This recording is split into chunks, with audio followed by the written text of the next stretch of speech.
No. So yeah, I'm just going to hit refresh and see if it's going live, but I think it should be. Oh, I imagine it will take a few seconds to go live. And without the intro, actually, maybe I do need to have a recording intro because otherwise people just. Oh, there we go. It's working. Yeah, without the intro, it just starts mid conversation, so it looks a bit odd. But that's great. So I'm not sure how many people join us live today, Scott, because it's the new time. But what I thought I'd do before we restart anything is just explain what's going on with the new setup. So if anyone's watching this, stay with us for 2 minutes while I just tell you what's happening with our new arranged schedule and our new 45-minute maximum stream each week. Hopefully it all makes sense and you'll understand why we're doing it. And hopefully over the next few weeks as we do it, we'll get more used to the format, we'll settle in a bit more, and it will all sort of become something new, full of possibilities, excitement. I don't know. We'll see what happens.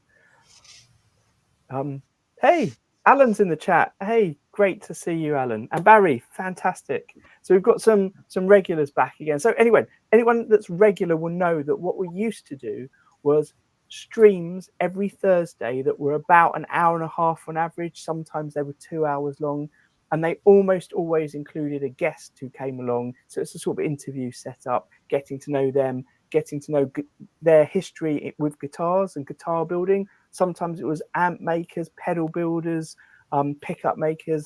It's quite diverse. But what we've decided to do now is trial doing 45 minutes. For me, this is Monday evening at 10 p.m. For Scott in Austin, it is 4 p.m. Is that right, Scott? Yep. Yeah. And then we've got, as some of you know, regulars who join us as well from Australia, like Aaron from Adair Guitars, Corey from Soulgood, Brad from BB, Ray from Tasmaniac. For them, it's 7 a.m. So hopefully it will work with them. For some of them, in a way to do it before work or when they've got breaks from work, like Aaron, who's a teacher. And with the 45-minute chats, the idea is it's just going to be an informal. People used to say sometimes our chats were like a conversation down at the pub. So it's going to be hopefully a bit of informal chat about what we're doing with guitars and other things as well, so you can get to know us a bit better. But we're going to have a few weeks of us trying it out like this, and then it's going to be opened up really to anyone that's been on in the past. They'll be able to drop in whenever they want. Maybe they've got something they want to promote, something they're doing, something new on YouTube, some new products, some new tools. Who knows? Maybe they want to come on because they've got a topic they want to talk about. So we might advertise in advance some of these with specific topics we're going to talk about. Ray, if any of you follow him on social media from Tasmaniac Guitars, has already suggested a topic about having your design stolen because there's a bit of controversy with someone else's guitar that looks a lot like one of his at the moment. So that could well be something we're talking about. In the description to all of the live streams, we will have a link to the forthcoming streams. You'll be able to see when they are every week at the same time. But if there's a topic or a guest or something specific, that will be in the title there. I can plan them up to 6 weeks in advance. So there should be 6 weeks already up there for you to look at in that link. There's also a link in the description to the video of the archive. So what I'm doing is we had about 85 episodes if you discount a few of them, because there are a few of the chats we had that were very specific to things going on at the time, like the Great Guitar Build-Off. So I'm not sure, but those 85 that we've got, every week I'm uploading 3 of them on Tuesdays, Thursdays, and Saturdays. So if you haven't been with us from the very beginning, you'll see them coming up more or less in chronological order. If you were there at the beginning, you might want to refresh your memory and see what we talked about and see how things have changed. But they're all like great conversations. So they'll be there too. Yeah, I hope that makes sense. Think so. Yeah, fantastic. And as always, if anyone wants to join in with the live chat with us, like Alan and Barry, hit us up with questions. And of course, there will be, for people that are watching not live, you'll be able to join in with the chat in the discussion thread, and then I'll be responding to those because I should see them as they come up. Hey, there is Ty from Shop the Fox here. Ty, I'll be in touch with you at some point to confuse you even more by asking you if you will want to join in at some point in the future. The idea is these will just be anyone that wants to join in can at any point just follow the link. So if you're watching this and you haven't been on before, but you've been following us for a while, feel like you want to just join in with the chat, drop me a message. I'll send you a link so you'll know how to do it. Basically, what I'm trying to do is take off all the work I used to do of contacting people, setting it up, telling them how it works, just having something where there's one simple link anyone can join if they want to. I hope you're not confused, Ty, by the beards, although Scott looks quite. Scott, you look like in the last 6 weeks you've gone back in time. You've drunk from the fountain of youth. Yeah, to high school, but still fat. I don't know. That's weird. It's a story. The beard's awesome and all, but once in a while it gets a little annoying, especially trying to sleep with OCD and so a clean face is actually a little more helpful. And I've just kind of dug it and stuck around for a few weeks. I'm sure the beard will come back soon. It's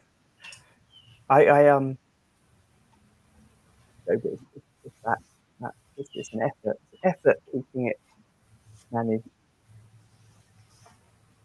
So look, one of the things I wanted to do today was just have. I should also say I'm not going to do this as an audio podcast anymore. That was quite an effort and a cost to do that. And although we definitely had people that were listening on audio, most of the people that got had swapped there from YouTube, but were quite happy if we just carried on YouTube. If in the future we end up with more people watching, that'd be great. And then maybe we'll go back to the audio, but who knows? And if you are watching, you haven't subscribed to this new channel, please do. Yeah, fantastic. So I see from your social media, Scott, that you have been working on some of your cosplay helmets. Yeah, I fully have plans to get back in the shop relatively soon. I was hoping this week or next. We'll see if that happens. But yeah, in the meantime, I've had a lot of fun printing junk on the 3D printer and turning it into something, fairly fun. And then I've wound up having people ask for, other projects. So it's been fun. Weirdly enough, there's a lot of crossover, from sanding and finish and paint. And there's a fair amount of crossover between guitars and stupid Star Wars helmets, weirdly enough. No, but I don't doubt you at all because, we've talked before about 3D printing quite a lot on this show. And if you don't know, Ray from Tasmaniac, who hopefully will be here, he had a job thing today, but hopefully he'll got a 3D printing. I finally got round to learning CAD. I've had 2 weeks where I've mainly been on Tinkercad. I've loved it. So not only, some of you will know that I made these guitars that look like Ghostbuster proton packs, and they were originally hand sculpted, then silicon mold, cast in resin. Someone wanted a left-handed one, and that would mean I have to do the whole mold again. So instead, I've made an exact replica of it in Tinkercad so that I can print it mirrored. So now I can print both ways. Nice. But Tinkercad is quite limited for what you can do compared to some of the more advanced programs, but it's brilliant to learn from. And it's been quite a pain trying to get all the detail I wanted from the proton packs into it, because it just takes ages to load, and even compressing it into smaller chunks. Some of those smaller chunks have got too many facets or sides on them to handle. But I've been loving it, and I'm sure I'll be moving on to something bigger soon. And I've already started mapping out routing templates on it as well. It's brilliant. That would be fun. Someday, CAD. It's a skill I wish I had. There are a lot of things I would like to do, for mostly for printing, but jigs and stuff like that. But I mean, I've always, ever since I got the printer, I thought it would be cool, especially when you build a guitar for somebody, to print a little miniature version of that guitar and have it, painted and everything. seemed like it'd be a cool thing to do.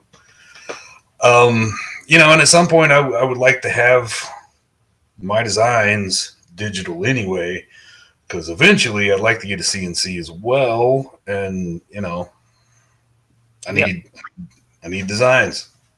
Well, I'm definitely contemplating CNC in the next few weeks, but only a small one that I can do fretboards on. Having seen people like Ty, Shot the Fox, who's wearing the shirt in the chat, using CNC so much recently, and realizing that, as everyone has been saying since I got my 3D printer, CAD is quite simple to learn the basics of anyway. I finally stepped in and did it. I feel like it's only natural as the next progression. But it might depend on the tool you get, because I tried with like Fusion 360, and it seemed like it probably would be simple if you had the basic concepts, but I don't have any basic concepts. I got nothing to start with, so I don't know. Alan's just mentioned in the chat Onshape, similar to SolidWorks, but has a free version which could start. Yeah, that's the thing, the cost of everything, isn't it? That's why Tinkercad was so great, because it was also free. Anyway, look, we are a guitar building podcast and things related, and I'm very happy to go off on tangents. And I am not surprised that we started off with 3D printing, because it seems to be one of the main things we talk about now. But I have actually spent one reason we've had a bit of a break is I've spent a lot of time recently working on guitars, and particularly using my spray booth again. And I'm really enjoying that. And one of the great things about not doing Thursdays anymore, doing it lunchtime for me, is that disruption in the middle of the day made it really hard to do anything before and after. Because what I'm finding with the spray booth is I need to set it up in the morning. I spray quite a lot, and any break in it means that I either have to rush something, or I can't finish something, or I don't clean my gun properly until later, and then it's a pain in the ass. So it's good having it done. But I'm surrounded at the moment with guitar necks that I've been working on. I've got a few like show and tells. So this neck, I don't know if you can see it, I put gold leaf on it, so it's like gilding. Nice. How well that shows up. But I really enjoyed that finish. And then it's got a spray finish on the top. And I think this is a technique I'm going to start using a lot more. And I've left the back unfinished, and I'm some waxes at the moment. And I think I've come round to doing oil finishes on a lot of the guitars, because not only is the cost much lower than spraying them, the finishes you can get are great. They're not I don't think there's anywhere near as hard wearing as some of the kind of poly finishes that you can spray. But they're easy to do. They don't smell as much. They're much quicker, and they're quite fun. And they bring out the wood in a lovely way. So that's a lot of what I've been experimenting with. This little one I'm mocked up here, if I can bring it down. This is a wax that's a metallic pink. And it just went on so easily. And it feels great when you're touching it and holding it as well. It's got a great feel to it. And that's one of the things with the different oils and waxes I'm experimenting with, the textures and the feeling of them, and thinking more about the sort of tactile playing of it all. So all the color came from the wax? Yeah, it's there's a few companies that do them. This one is a company called Chestnut Products, and they have a series called Rainbow Waxes, which are metallic wax. And it goes on just like any wax that you put on it, on a wood. I know Chris from Franklin Guitars uses Osmo waxes, and they're waxes that are designed for, I think anyway, mainly outdoor use. So like waxing your shed or your fences, but they do really cool colors. Interesting. He's got a couple of guitars that are in blue and red that I've seen at guitar shows, and he said that people stop to look at them because the color's so vivid, but because of the way the wax works, you still get the sort of texture of the wood on it.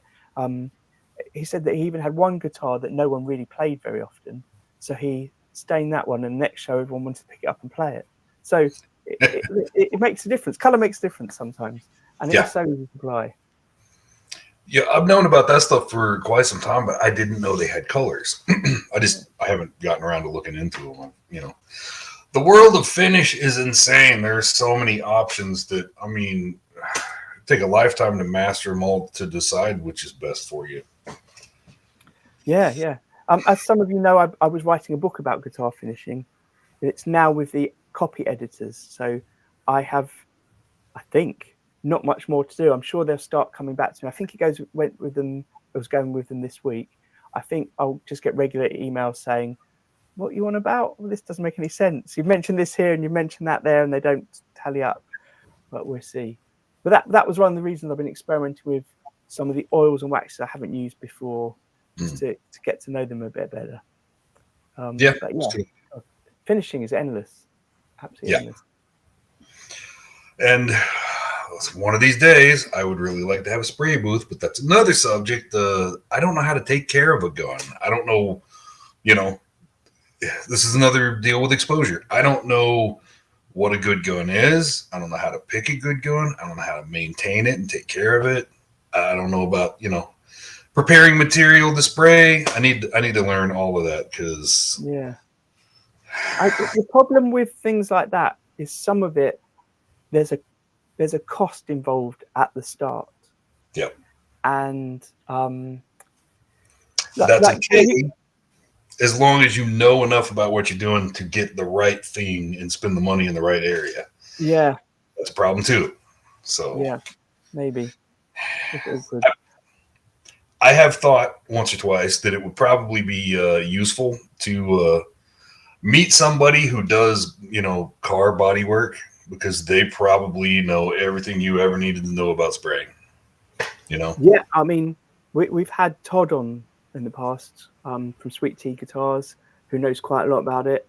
I think it does help. Like in the book I was writing, I wanted to have example. I'm giving step-by-step instructions of how to do certain things, but I wanted examples of people whose main thing they do is that I'm showing, and they do it really well. And I found Uncle Def Guitars. Uncle Def. Now I'm saying it sounds wrong, but that's definitely right. And the guy that does that, his background is in automotive spraying and also trains as a luthier. And when you know your stuff so well, you can achieve such great things. And when you don't know it so well, you could still get there, but you've got to take the idea of experimenting into your mind. And as you always say, Scott, your first one's not going to be great. Maybe you say it in different words. Like the first build's not going to be a perfect build. And that's the problem, is experimenting on a guitar. You've just got to be prepared to experiment, sand it down, do it again. I've got a couple here that I was playing around with things on. I'm definitely going to sand them back and do them again. But it is a lot of it. When I was taught how to use a spray gun, I was taught at a college that teaches various things. One of them is sort of contemporary finishing. They had amazing spray booths set up, loads of equipment. One of the things they had that I miss the most is a machine that cleans the guns afterwards. That's a real pain in the ass. But they had all of this thing, and everything was quite technical. But what I've definitely learned, and I've seen other people talk about this as well, is you don't have to be at that technical. A lot of it is, once you get used to it, you can sort of see this is thick enough, or this is spraying at this rate, so I move at this, I change the way I spray it. So you get used to these things. And some of it is just experimenting. And I definitely found that with some of the newer products I've been using, all the things I used to learn or had learned about flow rates and diluting your sprays so that they flow at the right rate through the gun is irrelevant. You can just change the pressure on the gun and things, and it works better with those products than diluting them. But that was a lot of trial and error to get it for each product. Every time you change the product, it's like a new thing. Yeah. See, and I don't even know where to start. So all that would just spin out of control. It's kind of similar with the airbrush, except the buy-in is a hell of a lot smaller. So I had finally got me one and, dinked around a little bit, but I still have, a lot to learn for, mixing and I think I did a good job of cleaning it. I can tell you for sure because I haven't whipped it out again yet. So that needs to happen sometime soon. But piano, cheap one. Wahoo. Well, look, I've had cheap airbrushes over the years. I think until my most recent one, which was about £100, I'd only spent £30 on them, Yeah, and they were all okay, and they all lasted a while, and they all probably needed replacing because I hadn't cleaned them well enough or something, and they just got damaged a bit. So I yeah, bought this £100 one on advice of a friend who airbrushes a lot. This one was on sale, so it was more than £100. We got it for £100, and it is so much better the build quality, and yeah, it is so much easier to clean as well. So, but those cheap ones worked fine when I was learning to use them. yeah. Well, again, it's another place where I don't know what good equipment is, other than going off the assumption that if it's expensive, it's probably good, and it's not Yeah, always. yeah. No, I mean the main thing that I noticed straight away with the new gun is it's a bit more weighty. It just felt Mm, nicer to use. All the buttons on it were smoother. But yeah, cleaning it mm, was a dream. Um, the other one was just all fiddly little bits that all came apart. yeah, But it's like we talk about with tools sometimes. If you buy a cheap tool, it doesn't always save you money, and it also doesn't always give you an indication of what the real thing is like. But I definitely didn't have a problem with the cheap airbrushes, but I've noticed how much better the more expensive ones are. yeah. I mean, same is true about guitars. The number of times that you've had somebody ask you what would be a good starting guitar for somebody, because they want to go cheap, and if you go cheap, then it's gonna suck to play, and if it sucks to play, you're not gonna play, and if you don't Yeah. play, yeah, Someone gave me this neck, so I used it in for the book I was doing just to show what it's like if you put the sort of sticker decals on it. So mm, these are just those really thin things that you peel off, stick on, and then they stay there. I've used them before, but before I knew how to make frets or make mm, um, fretboards myself, and they're all right. They last. They're quite good. But anyway, someone gave me this cheap net to demonstrate that on, and it's from a guitar by a company called Paisley. And I always say that these days I find most budget guitars are great. Don't have any problems with them. Um, yeah, Mark Gutierrez says that it doesn't matter where the CNC is in the world, it still makes the same thing. But yeah, this is a pile of crap. This neck, all the frets are coming off. They've all got fret sprout. It's terrible. And then the holes where the um, fret markers are. I mean, some of them aren't lined up, which is fair enough. But some of the dots they put in don't fit in the holes, so they were actually coming out. If that was your first ever guitar, it feels like you can't play it. It's cutting my fingers just doing this. It yeah, it, it would be such a disappointment. yeah, But, yeah, yeah. But at the same time, most people can't get a $1,500 guitar for a kid when you have no idea if they're going to stick with it. So yeah, but I mean, most of the time I find the cheap guitars are pretty good, so I was surprised by that. yeah, yeah, for the most part. Well, And I'm kids can be a different story. Well, I already many times told the story of macaroni noises, which is actually over in the corner. It was a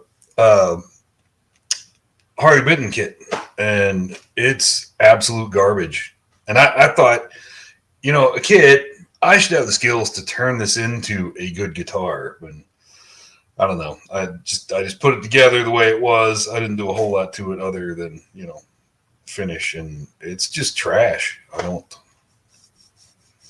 If it was your first guitar, you would definitely be disappointed in life. yeah, yeah.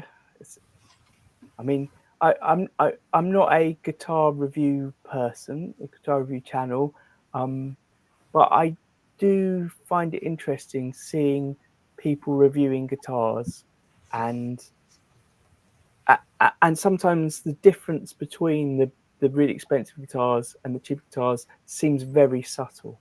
Yeah. And that's for people that play a lot.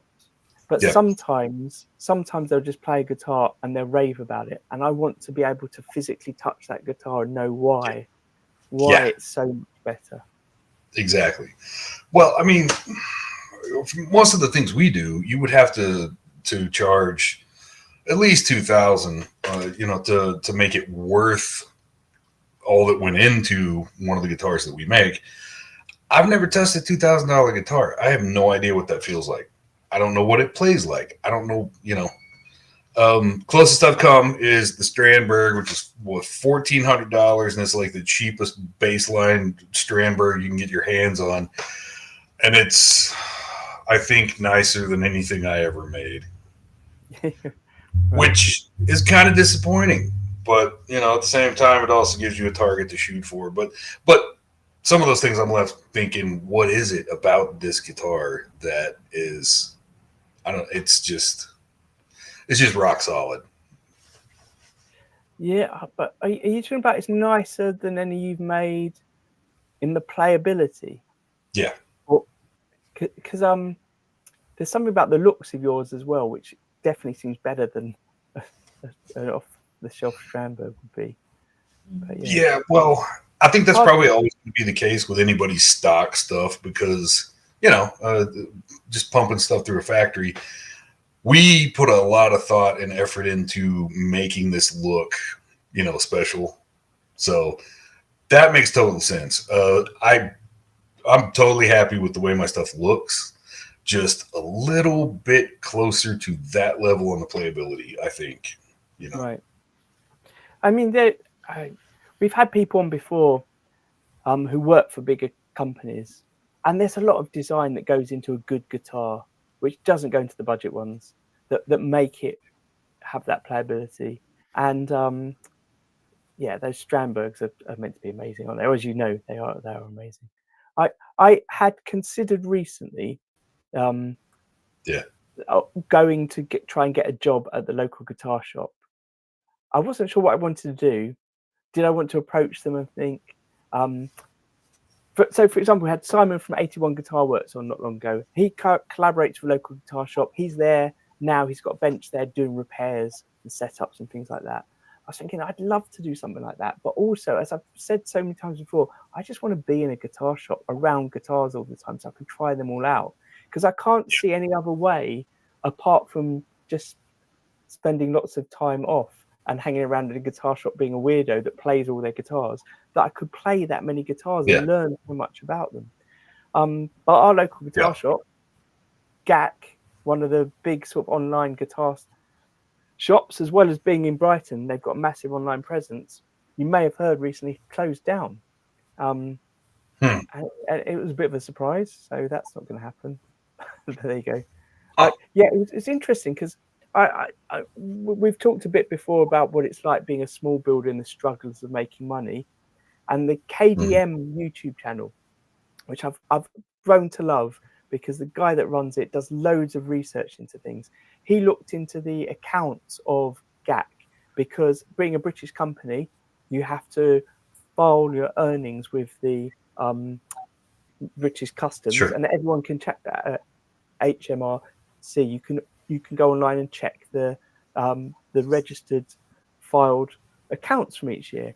And at one point, it looked like they had, I'm sure he said their turnover was about 3 million, but their profit last year was, I'm sure he said 40,000, which seemed like an amount that doesn't make any sense at all.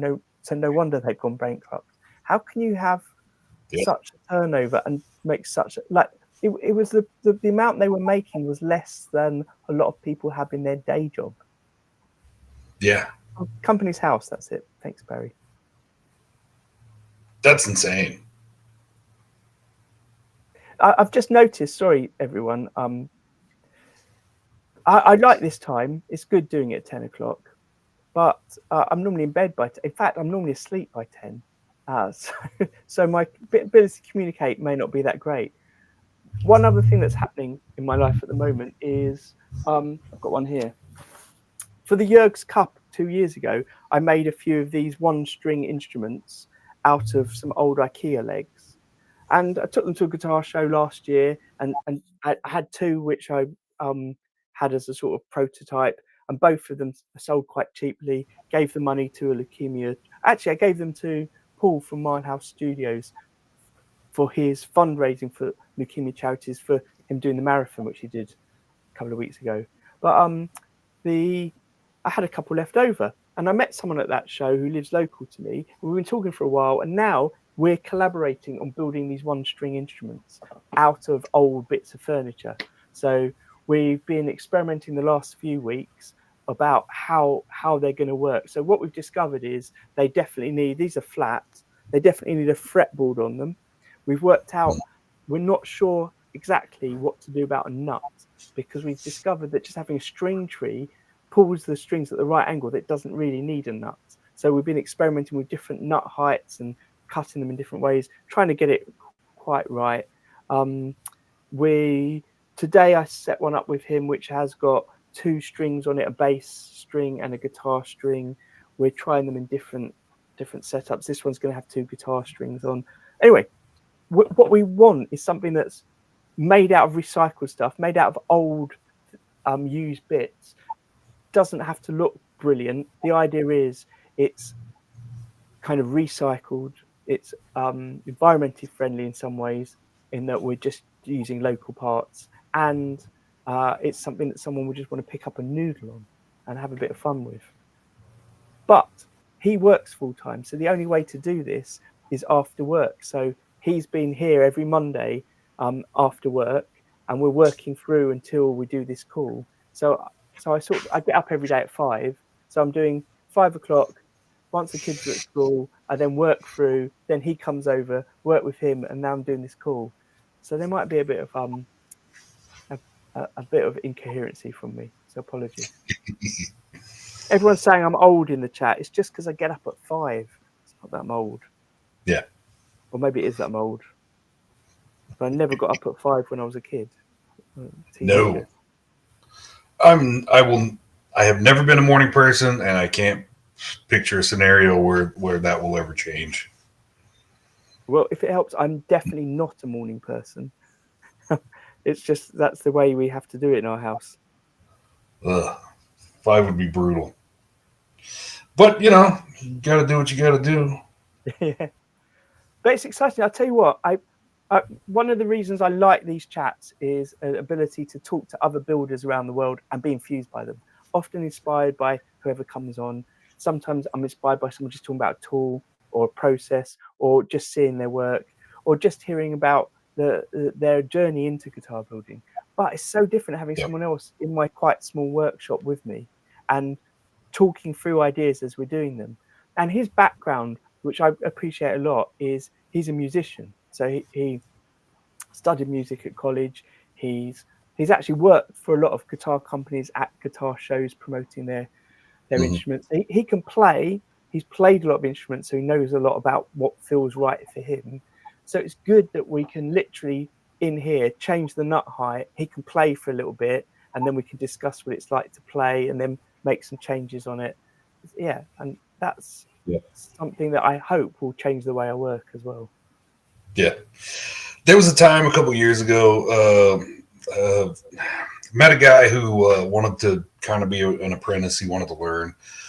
And he's a little odd, but it's also, he seems like one of those people that collects hobbies. He gets really excited about something and then, falls off and goes and does something else. Kind of seemed like that was the situation, and it was kind of okay, because as much as I kind of didn't want to share my space, I mean, the whole reason for me, it's all, helpful in a therapeutic way. So I'm all for trying to help somebody get into it. However, a few months ago, I met a 17-year-old kid who's in high school that wants to kind of do an apprentice type thing, and that may happen in the near future too. And he is a bassist in a band.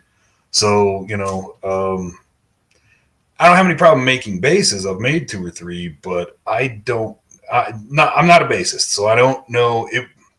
It'll be nice if I do basses to have somebody like him around who can tell me, in the shop, what needs to be worked on, Yeah, what's good, what's bad, you know. yeah, absolutely. Um, I don't know if you remember, we had Bobby Jarvis Jr. on once. Jarvis, he's a guitar teacher, teaches online. During COVID, he went from prior to COVID teaching in schools to teaching Mm, online, and it working out really well for him. So that's what he does now. He's got quite a big Instagram presence. He is he has master classes that you can buy to learn more about theory. And one of the things about my guitar playing is um, I never really learnt theory. I learnt to play songs, and yeah, I can play songs if I've got the tab or listening to it. I can play a song, but I yeah, don't really understand what I'm doing. And when I switch to playing bass, sometimes I'd be able to improvise a little bit of a bass line along with something. It's never that impressive. It was just very, very basic. yeah, So in the last few weeks, I've started following some of his masterclasses for a system that he's doing online, where he invited a number of people to apply to have free access to his classes. In return, you have to be an active member of his Discord channel and actively partake in his classes and have discussions about them, basically to help him, I think, to help him develop those classes and develop a community of sure. people that are really into playing. And I've really enjoyed it. It's only been a few weeks now that I've been playing, and I'm only trying to get in 10 minutes a day, but it is making me think more about the guitars I'm building, I think. Hmm, Because I build them and I know they're playable, and I play on them a bit, but I only play on them a bit to test them. And now I'm playing on them a bit to learn more of the theory. I'm really enjoying playing on them, and yeah. suddenly I feel differently about them. See, I'm in the same boat because that's how I learned. I never had a teacher. I was in a tiny little town where there was nobody who was a teacher. Right. I've never had a guitar lesson in my life, and I've been playing since I was 13. But I learned songs. I don't know music theory, and I would really love to because in recent years I've gotten into a situation where I could have fun with some things and help out if I could read chord charts or number charts, and I don't know that crap, you know. But I think if you had that type of a background, I think it would open up different avenues of practice for you. You know, Mm, yeah. I, I'm assuming. I have no idea. Other than sitting around and doing scales, or I don't know. I don't know. But I would like to expand that knowledge because, I mean, it just seems like I should know this. I hadn't thought about how it might, improve your perspective on building, but I could see that being a possibility. Yeah, because I definitely before, when was it? It was about 3 or 4 years ago. I bought some online lessons, so recorded YouTube lessons, and I started playing along. And I thought, actually, do you know what? I would rather spend my time building than playing. Yeah. But now what I've got is a few finished guitars in my workshop that I'm playing on when I'm doing the learning. And what I'm enjoying as much as learning the new stuff is playing my own instruments, Hmm. which before I was more interested in building them, but now I've got them there before they're being sold on. It's like, oh, I built this. I mean, it sounds silly, but before I never kept the instruments I built, because I don't really need a guitar because I don't play that often. But Yeah. but now I'm feeling. I mean, I've got to try to sell them because I need some money. But I enjoy not selling them. I found that if I had a little amp set up and guitars just ready to where you could just pick it up, turn it on, and play, it makes it a whole lot more likely for you to actually pick it up and play. However, for a long time I was in a one bedroom apartment, and yeah, I got to keep it quiet, and it's kind of. So now I'm in a situation where I've got everything set up in her studio, and I can go out there and make as much noise as I want. And Oh yeah, brilliant. so I want to. I want to come up with a better plan for actually practicing, not just dinking around, and try to make some progress there. But I don't know. So much things going on in life. Yeah. Well, I mean, Jarvis's online community, he's limited it to just 150 people, and you have to apply if you want to be part of it. But every month he kicks out anyone that hasn't participated in a certain way. So Yeah, he sets at the end of each month he sets a little video you have to make of you practicing, and there's a little code word to make sure you're doing it. But what I'm enjoying is just having the chat in the community, just like with the guitar builders, just like we have yeah, here, having a chat with other people about learning, because it is inspirational to hear from other people. sure. And the other people better than me, but even progressing even more. So it's brilliant. Yeah. Uh, Something just came to mind because you've done a lot of relicking and things. Yeah. I've thought about that a few times working on stupid helmets just because Oh yeah, yeah. weathering and simulating damage and things like that. Um, I haven't done any of that for guitars, but I could see a possibility of some carryover there too. Well, hey, look, you're 100% in the boat I was in when I was making even the Ghostbusters one I was just talking about, but I've made lots of spaceship ones as well.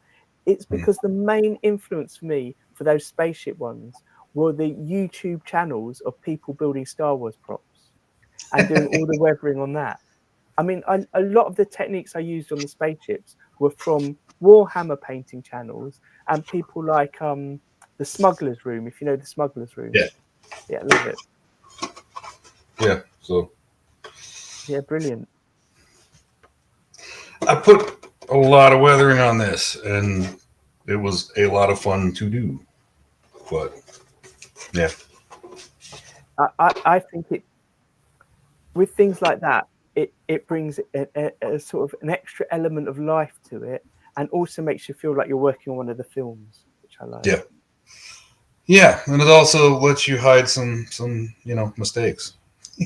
Yeah, exactly. I mean, I've got a guitar here that I was trying this really fancy finish on. I'm not too happy with it. I thought I'm just going to relic it, and then the fancy finish won't matter so much, and it will look really cool because the idea I've got to relic it will look great. But Yeah.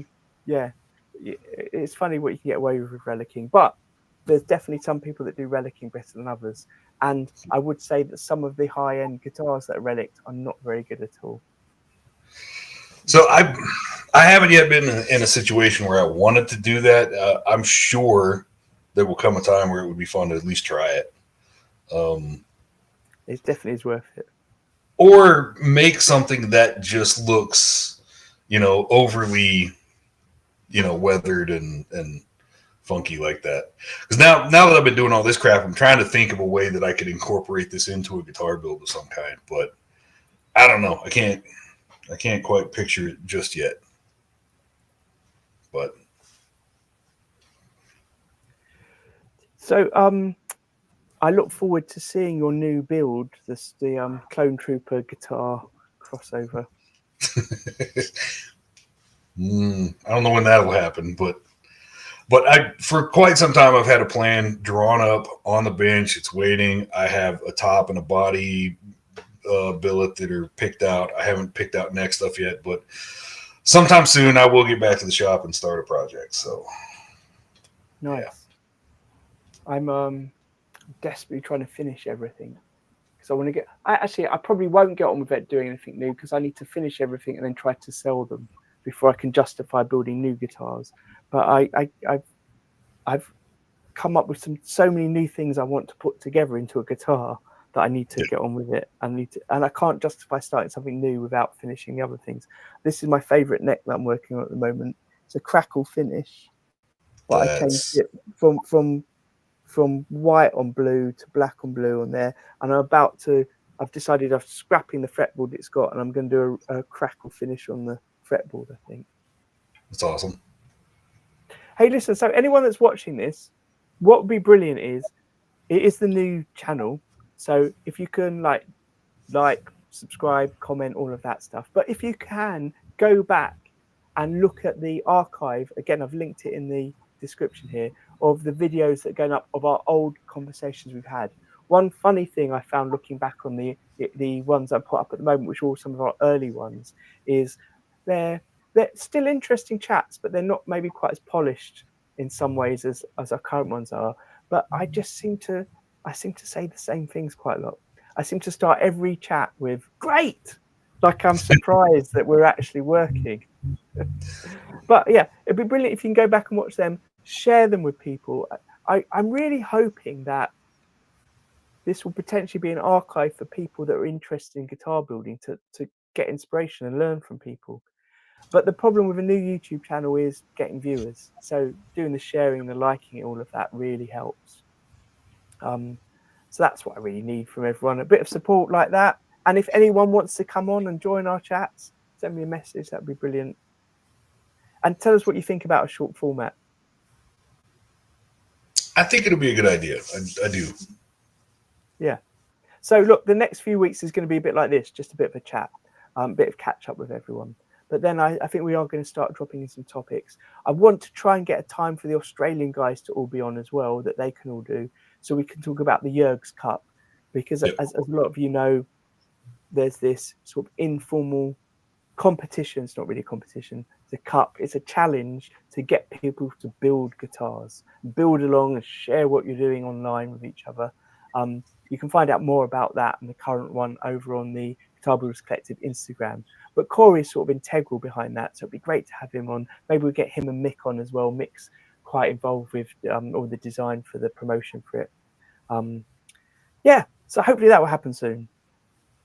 That would be cool. Pooh's just asked best advice on putting fabric on a scratch plate. One tip that I have if you're doing scratch plates is to use clear acrylic for your scratch plates and put everything on the underside of it. So like back paint the acrylic. So the painting, I haven't got one handy. Yes, I have. I've got one handy here. So this one's actually transparent, but the painting's all on the back of the pick guard, and then when it goes on the front, when you're playing, you're not going to scratch the paint off. So you can do that with the fabric as well. You can put it this way around, put the fabric on, pour some resin on it or CA glue, and I think because I haven't really done that with the fabric, I think that will adhere it smoothly so that when you turn it over, you'll get a perfect fabric finish. But you have to get the resin to really soak in, or the CA glue. I quite like CA glue when it's something that thin. I think that would work quite well, better than putting it on the top. But if you're putting it on the top, you know, whatever you put as a finish over the top is going to get scratched in the end. Smart. Cool. I like being called smart just as we finish. Thanks, Scott. You got it. All right. Well, thank you, everyone. We're not going to have an outro music at the moment because I forgot to update it, and it still has some out-of-date facts on it, which we don't want to hear. So until next time, happy strumming. See you next week. See ya.